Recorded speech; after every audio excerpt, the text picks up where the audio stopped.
everyone, I'm Praneet. And I'm Ishita from GoldenBee Global BTM campus. Imagine a peaceful river flowing smoothly, carrying its important supplies to every part of a busy city. This river is like our bloodstream, and the boats are the red blood cells. In a healthy person, these red blood cells are round and flexible, making them squeeze through tiny blood vessels to deliver oxygen to every part of the body. Okay, wait, now do you know what a sickle cell is? Yeah, to some extent. Can you brief me a bit about it? Sure, you compared red blood cells with a boat, right? Now imagine these boats turning into stiff crescent-shaped canoes. They are having hard time moving and often get stuck, causing blockages. This is what happens in a sickle cell disease, a genetic condition where the red blood cells, instead of being round and smooth, become sickle-shaped, sticky, hard, and stiff. I got it now. Today is Sickle Cell Awareness Day, right? I know. It is important to understand the differences between sickle cells and red blood cells. Red blood cells can last for about 120 days, while sickle cells can only last for about 20 days.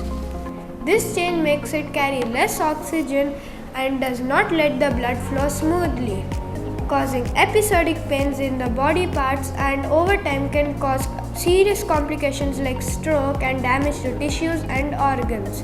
It is usually the most severe red blood cell disease, and it is the most common disorders.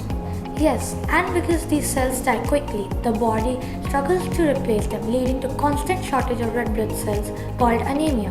Because of this, the person may feel fatigue, jaundice symptoms, swelling in hands and feet, as well as frequent infections. Children may face delayed growth.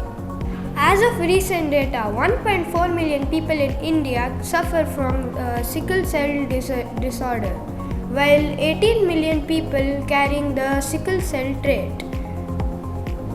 This is particularly prevalent in rural areas like Chhattisgarh, Madhya Pradesh, Maharashtra and Odisha, which come under the sickle cell belt.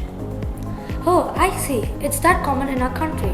Now let's talk about some treatments that are there for this disease. Even though this is a genetic condition, some treatments focus on managing symptoms, which includes pain relief. Blood transfusions can help reduce the risk of stroke and other complications by increasing the red blood cell count in circulation, and medications like hydroxyurea can reduce complications. Bone marrow and stem cell transplants can potentially cure the disease, but it is very complex and not suitable for all the patients. Regular medical care and lifestyle adjustments are essential for managing the condition. Yes, that's right. Raising awareness about sickle cell disease means helping people understand and help those affected ones. Together we can transform the landscape for those living with sickle cell disease and ensure their river flows smoother and their journey becomes easier.